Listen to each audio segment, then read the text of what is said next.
નમસ્કાર મિત્રો, અપના મિજાજ ન્યૂઝથી હું સંજય જાની હું અત્યારે છું મહેસાણાના પાલા વાસણાથી રામપુરા તરફ જતા માર્ગ ઉપરના રેલવે ઓવરબ્રિજ ઉપર આપ જોઈ શકો છો કે અહીં જે ઓવરબ્રિજ જે છે એના ઉપર 45 કરોડ રૂપિયાના ખર્ચે બનેલા ઓવરબ્રિજ ઉપર સળિયા દેખાઈ રહ્યા છે। અહીં અગાઉ પણ કદાચ આ વસ્તુ બની હશે ત્યારે તંત્રએ નેશનલ હાઈવે ઓથોરિટીએ ત્યારે પણ ગાબડા પૂરી અને ઠીગડા મારીને એને સમારકામ કરવાનું કદાચ કાર્ય કર્યું હશે, પરંતુ એ પછી પણ આ સળિયા અહીં દેખાઈ રહ્યા છે। ઘણા વાહન ચાલકો પોતાના વાહનો બચાવવા જતા અહીં ખાડામાં ખાબકે છે અથવા તો અચાનક ખાડો જોવા મળતા અથવા તો આ સળિયા જોવા મળતા તેઓ જમણી બાજુ પોતાના વાહન લે છે તો ક્યારેક સામેની દિવાલ પર ભટકાઈ જવાનો પણ ભય સતાવી રહ્યો છે।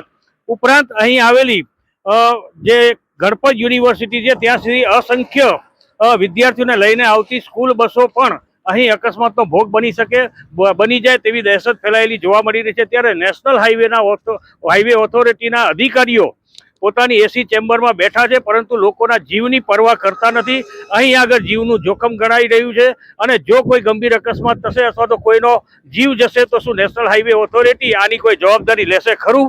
આ પ્રશ્ન અત્યારે મહેસાણા શહેર અને હાઈવે પરથી પસાર થતા સેંકડો વાહન ચાલકોમાંથી ઉઠ્યો છે।